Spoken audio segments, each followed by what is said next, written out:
Album's #1 all over the world. All over the world. America's the only one because... The FBI investigated Michael Jackson for over 12 years. They collected 600 pages of evidence and searched every corner of his life. But their most disturbing discovery wasn't in any official report. Deep beneath Neverland Ranch, they found a hidden basement that Jackson thought would never be discovered. What was inside explained everything about his final years of paranoia and fear. The truth about what they found could destroy his legacy forever. Michael Jackson was born on August 29, 1958, in a small two-bedroom home in Gary, Indiana.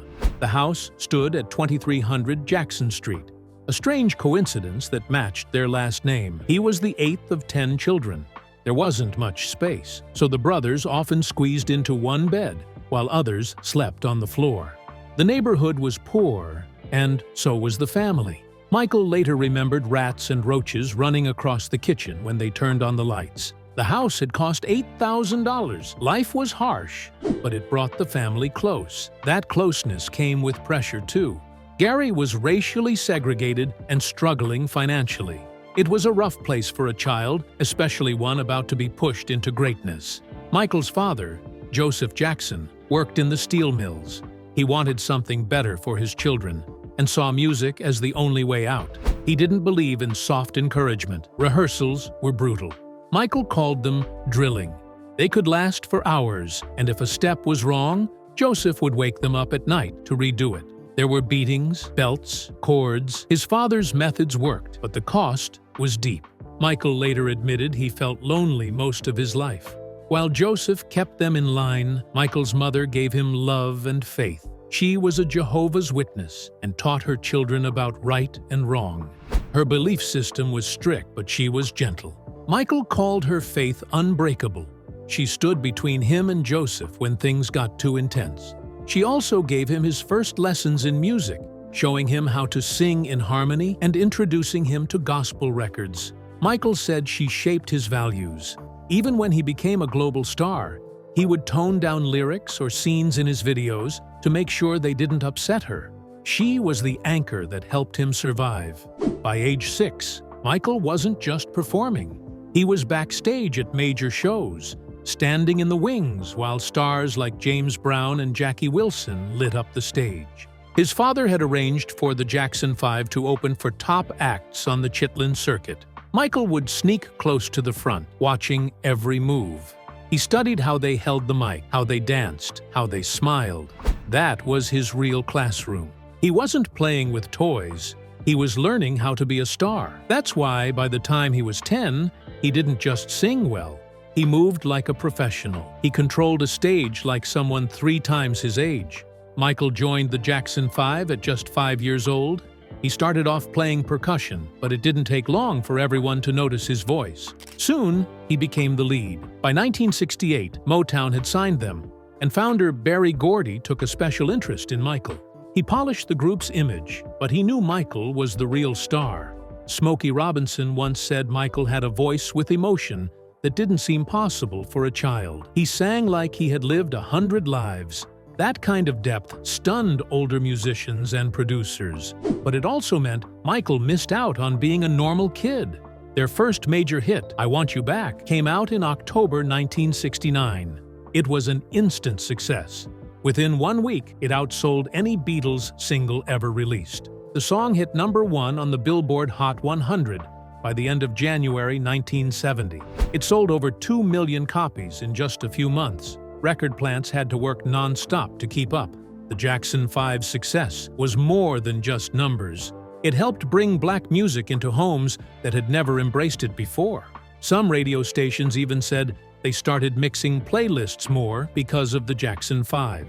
It was a breakthrough moment. When they appeared on shows like The Ed Sullivan Show and American Bandstand, it was more than just a performance. It was a shift in culture. White families across America saw 5 well-dressed, talented black boys on their TV screens and fell in love with them. That had never really happened before. By 1971, Michael alone was getting over 10,000 fan letters a week, more than Elvis ever did at his peak. The Jackson 5 even had their own cartoon. They were everywhere. And Michael was at the center of it all. People started calling Michael a miniature James Brown. He didn't just dance like him, he sang with the same fire. At one Apollo Theater show, James Brown's own collaborators said Michael had everything James had and more. Berry Gordy said he was the best entertainer he'd ever seen. James Brown even brought Michael backstage and showed him the glide, a move that would later become Michael's famous moonwalk. At age 10, Michael had already developed a 3-octave vocal range. That's something even grown stars struggle to do. By the time Michael Jackson turned 21, he was already changing the world. On August 10, 1979, he released Off the Wall, a solo album that didn't just sound different, it felt like something entirely new. He had met producer Quincy Jones while filming The Wiz, and their creative bond turned into magic. The album mixed pop, soul, and disco in a way nobody had done before, and the world listened. Over 19 million people bought that album. He became the first solo artist to land 4 songs from one album in the top 10. But not everyone celebrated. Behind the scenes, cracks started to form within his family. The Jacksons had spent years performing together, but as Michael began to stand out, the group began to fall apart. Jermaine felt pushed aside. Even Tito and Marlon noticed the tension. Randy called it painful and inevitable. The media made things worse, always singling out Michael as the true star. When the group tried to revive their magic with Triumph in 1980, Michael was barely interested. His heart was somewhere else. He was dreaming bigger, and that dream would leave his brothers behind. Despite the wild success of Off the Wall, Michael didn't feel like the industry gave him the respect he had earned. He sold millions of albums, broke chart records, and still, when the Grammy Awards came around in 1980, he only took home 1 trophy. Not even a nomination for Album of the Year. That hurt. He wrote about it later, saying he cried because he had worked so hard. That pain pushed him into a new phase. He became obsessed with the idea of doing better, of going bigger. That's when he started building Thriller. He studied how hit records were made. He wanted to be involved in every detail. He changed his appearance and his style, and in the studio, he became a perfectionist. When Thriller came out on November 30th, 1982, it broke all the records. Over time, it sold more than 67 million copies around the world. In the US alone, it sold 34 million, making it the best-selling album by a solo artist in American history.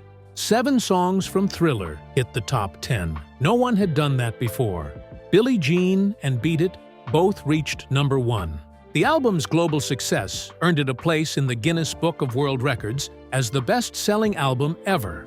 After Michael died in 2009, 4 million more copies sold that same year, and it hasn't stopped selling. Since 2022, another 740,000 vinyl copies have been bought. No artist has ever topped the world's charts in the way Michael did with Thriller.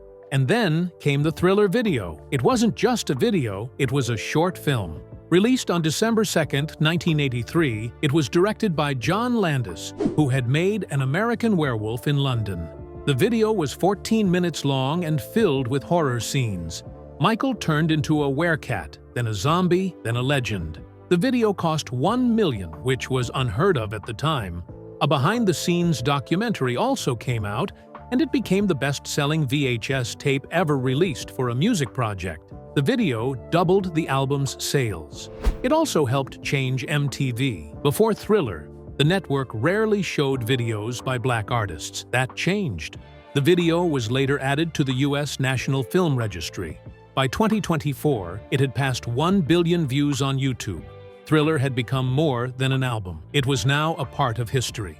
The Grammys proved that. On February 28, 1984, at the 26th Annual Grammy Awards, Michael was nominated for 12 awards and won 8.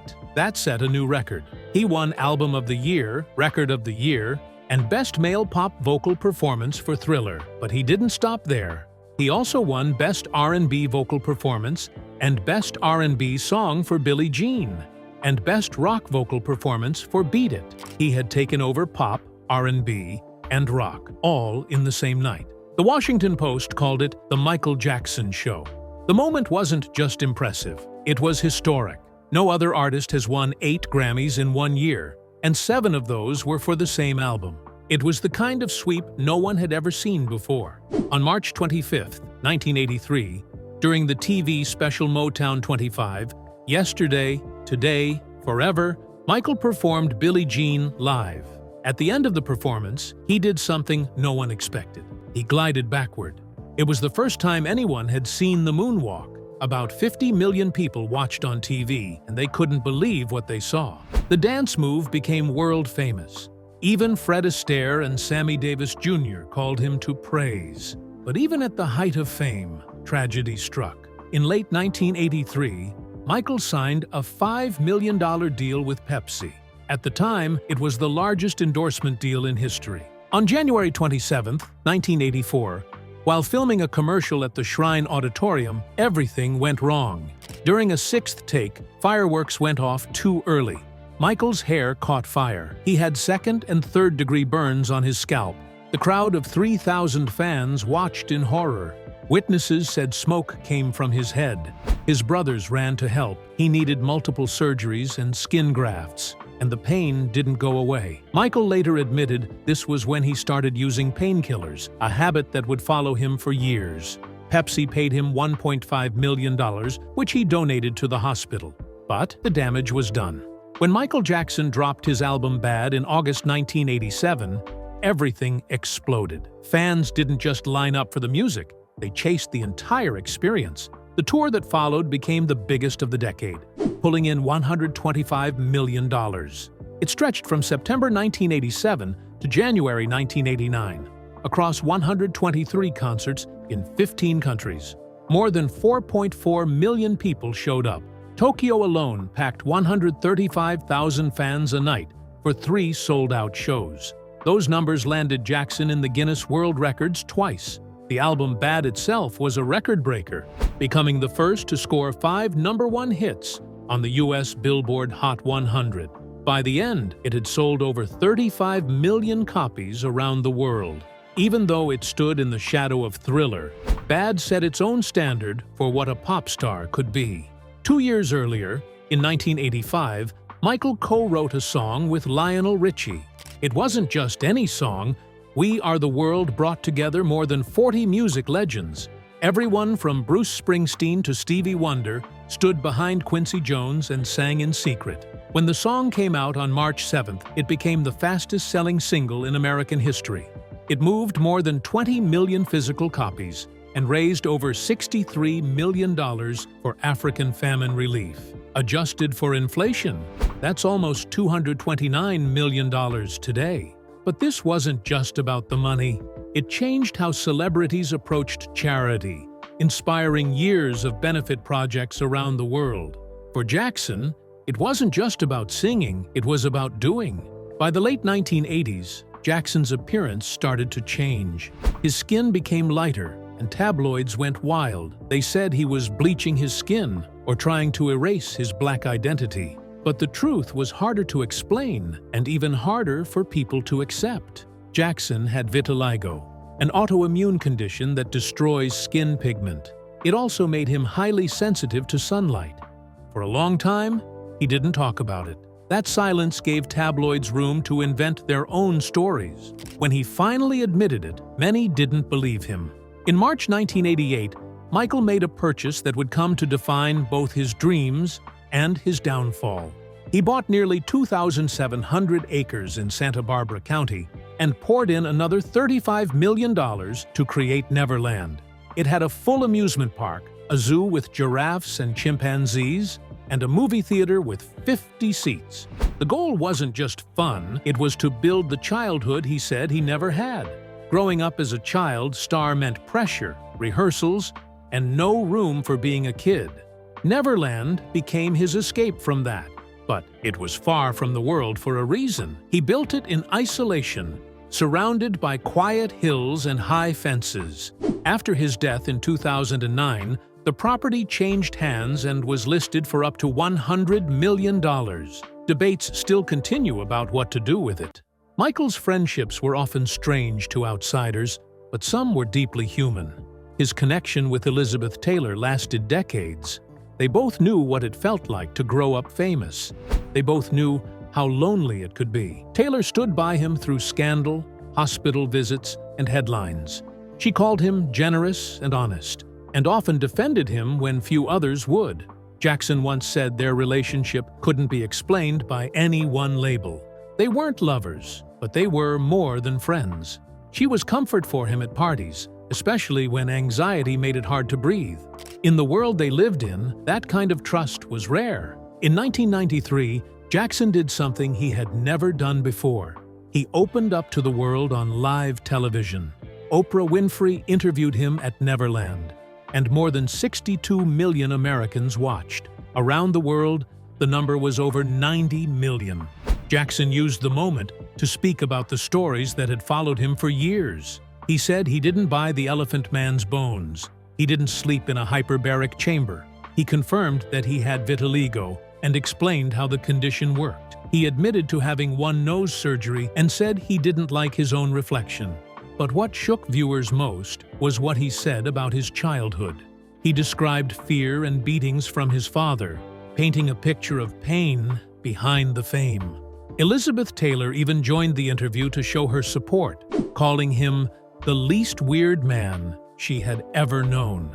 In August 1993, Michael Jackson's world changed forever. The Los Angeles police began a criminal investigation after a 13-year-old boy named Jordan Chandler accused him of abuse. The case quickly became worldwide news. Police searched Michael's home at Neverland Ranch. They didn't stop there. They also searched his other properties and even made Michael go through a full body exam to compare markings. He later said it was the most humiliating moment of his life. It left him emotionally broken. The police also interviewed 30 children who had visited Neverland, but none of them confirmed the story. Still, the media wouldn't stop. Every detail, true or false, became a headline. From that moment, the accusation stayed with Michael for the rest of his life. Even though there was no solid proof and no criminal charges were ever filed, the damage had already been done. In January 1994, Michael's lawyers agreed to settle the civil lawsuit with the Chandler family. The exact amount was $15,331,250. The deal included a trust fund for Jordan and separate payments of $1.5 million to each parent, plus millions more in legal fees. In total, the settlement reached around $23 million. Michael's team said it wasn't an admission of guilt. He just wanted to stop the emotional pain and avoid dragging it out in court. But the public didn't see it that way. People kept asking why he would pay so much if he was innocent. Later, prosecutors said the case fell apart after the family stopped cooperating. That meant they had no main witness. Even so, the questions and doubts never went away. After the case, Michael tried to continue his Dangerous World tour, but the pressure was too much. He turned to prescription painkillers to cope with the stress. In November 1993, he canceled the rest of the tour. He admitted that he had become dependent on the drugs during the investigation. One of his doctors, Dr. Stuart Finkelstein, gave him morphine through an IV in his hotel suite. He noticed Michael had a high tolerance already. That was a clear sign things were getting serious. Michael then traveled to Europe to get treatment. His friends and doctors pushed him to go, knowing that he couldn't handle it on his own anymore. Fans and the music world watched in shock as the biggest star on the planet struggled in silence. Before the scandal, Michael Jackson was one of the most valuable celebrities in the world. But almost overnight, everything changed. Companies that had partnered with him for years backed away. Pepsi, which had worked with Michael for more than 10 years, ended their deal. His face disappeared from TV ads. He missed concerts and important events across Asia and Latin America. The Dangerous Tour had once been expected to break records, but now it was falling apart. His finances took a hit. Even his charity, Heal the World Foundation, suffered. It became clear that even someone as big as Michael Jackson wasn't safe from losing it all once the public turned against him. At his lowest point, help came from a close friend, Elizabeth Taylor. She knew what addiction felt like. She had battled it herself and didn't want Michael to face it alone. She convinced him to leave the spotlight and go to Europe for help. She arranged his treatment and used her own experience to guide him through it. When she spoke at her AIDS clinic later, she talked about how painful and degrading the whole thing had been for Michael. She wanted people to understand what he was going through and how the pressure had almost destroyed him. Without her, he might not have made it out of that dark time. Not long after the scandal, Michael shocked the world again. On May 26, 1994, he married Lisa Marie Presley. It happened just weeks after she finalized her divorce from musician Danny Keough. Their wedding in the Dominican Republic took only 15 minutes. No family was there. Michael didn't even tell his mother. Lisa Marie's mother, Priscilla Presley, was angry and believed it was a stunt to help Michael look better after the recent scandal. Fans weren't sure what to think. Some believed it was a real marriage. Others thought it was just for show. Rumors began that they barely spent time together and that Michael had proposed to her over the phone. Their marriage only lasted 18 months. They divorced in January 1996. Still, people close to them said they tried to reconnect many times after that. The marriage was strange and short, but it became one of the most talked about stories in pop culture. Then came another surprise. In 1996, Michael married Debbie Rowe. She was a nurse who worked for his dermatologist. Their relationship wasn't like most. Debbie said she agreed to marry Michael because he wanted to become a father and didn't have a partner to start a family with. In 1997, they had their first child, Prince Michael Jackson Jr. A year later, their daughter Paris was born. Their marriage ended in 2000, just over 2 years later. Debbie gave up her parental rights, saying Michael was a wonderful father, but legal fights kept happening. After Michael died in 2009, his mother, Catherine, was given custody of the kids. Debbie was allowed visitation, but things stayed complicated. Most of her visits happened in private, often outside the United States, and the legal battles dragged on for years. Michael's third child brought even more mystery. On February 21, 2002, Prince Michael II was born. He became known as Blanket and now goes by the name Biggie. He was born in California, but his birth certificate had no mother listed. It only named Michael as the father. Reports say the mother was a Mexican nurse named Helena. She was paid $20,000, and another woman who donated the egg got $3,500. Jackson's lawyer was the only one at the hospital to take the baby home. The doctor who delivered Blanket said she didn't even know the father was Michael Jackson. The whole process was kept secret. Even after Michael's death, people still tried to uncover the full story, but the truth remained locked away. Michael Jackson's life changed forever in 2003 once again. A young boy named Gavin Arvizo accused him of something no one wanted to believe. The claim was that Jackson had molested him at Neverland Ranch. It didn't stay quiet. A documentary called Living with Michael Jackson had already raised eyebrows. In it, Jackson admitted to sharing his bed with children and said he saw nothing wrong with it. That admission, along with footage of him holding Gavin's hand, sparked an investigation that exploded into a full-blown case. He was charged with 4 counts of molestation, 4 counts of giving alcohol to a minor, 1 count of attempted molestation, conspiracy to kidnap and extort, and even child abduction. It was overwhelming. The trial began in early 2005. It lasted 4 long months. Every day, Jackson showed up to court looking tired, lost, and nothing like the performer the world knew. Celebrities like Macaulay Culkin and Chris Tucker came forward to defend him, calling the accusations dishonest and selfish. The whole world watched and waited. Behind the scenes, the FBI had been collecting information for more than a decade.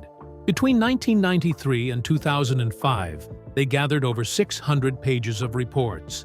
They investigated tapes, searched homes, questioned witnesses, and even checked for possible terrorist threats against Jackson during the trial. When those documents became public in 2009, they revealed something major. After years of digging, the FBI had found no proof that Jackson had committed any crime. The jury took over 30 hours to go through all the evidence. On June 13, 2005, they announced the verdict. Jackson was not guilty on every single count. 9 of the 12 jurors had agreed from the start and eventually convinced the others. They said there wasn't a single piece of real proof that showed Jackson had done anything wrong. But the story didn't stop there. The files also showed something more disturbing. Jackson had been living under constant threats. One man even said he would kill Jackson and a sitting president. He was arrested. Others demanded huge sums of money in exchange for silence or support. Jackson's lawyers said these people were taking advantage of his kindness. They called it organized manipulation. Jackson became more guarded. The people he let close were fewer. He no longer felt safe, not in his home, not in his own life. His team described the experience as a witch hunt. There were wiretaps, undercover investigations, and non-stop pressure. His privacy, already thin, was ripped away. While fighting for his freedom, Jackson was also drowning in debt. In 2005, he owed more than $140 million. By the time he died in 2009, the number had reached over $500 million. Legal bills, luxury spending, a giant staff, and fading music sales all played a part. To stay afloat, he used his ownership of the Beatles' music as collateral. It was his most valuable asset. There were times when he couldn't even pay his staff. When the trial ended, Jackson left Neverland for good. He said the police had ruined it. He moved to Bahrain, hoping to find peace away from the cameras. He stayed as a guest of a royal family member, but the damage, both financial and emotional, never really left him. During this time, Jackson slipped into the background. His appearances became rare. His contact with the public was limited. Even family ties became strained. People were still afraid to work with him, sponsor him, or even be seen with him. The accusations had left a permanent shadow. Bahrain wasn't forever. He stayed for almost a year, but the silence followed him wherever he went. He didn't record music. He didn't perform. The man once known for filling stadiums was now hard to find. On June 25, 2009, the silence became permanent. Jackson died at age 50. He had been preparing for a massive comeback tour called This Is It, but behind the rehearsals, he couldn't sleep. His personal doctor, Conrad Murray, gave him a powerful drug called propofol to help. It wasn't meant to be used at home. Jackson also had other sedatives in his body: lorazepam, midazolam, diazepam, and lidocaine. It was a deadly mix. The coroner said it was more than enough to put someone under for surgery. He stopped breathing and couldn't be revived. His death was ruled a homicide. Dr. Murray was later found guilty of involuntary manslaughter. At the time of his death, Jackson's money troubles were far from over. He owed over $500 million. More than 65 lawsuits had been filed. One of the biggest was a $40 million claim from the company behind his canceled tour. But something strange happened. After his death, Jackson's name suddenly became profitable again. Album sales surged. Licensing deals poured in. In 2016, his estate made $825 million in 1 year, partly from selling his half of the Sony.ATV music catalog for $750 million. Today, the estate is worth between $1.5 and $2 billion. However, it hasn't been without problems. The IRS has demanded up to $700 million in back taxes and penalties. But even with those challenges, his children and mother were left with more than enough to live comfortably. After Jackson died, the FBI released another 300 pages of files. They confirmed what the earlier documents had shown. There was no evidence that Jackson had done anything illegal. Instead, they showed how much he had been targeted by blackmailers, by stalkers, and by endless threats. Meanwhile, Dr. Murray admitted he gave Jackson propofol in a bedroom without proper equipment. He was convicted and served 2 years. His actions made people question how far some doctors would go to please celebrities. Jackson's death forced the medical world to look hard at how they treat the rich and famous.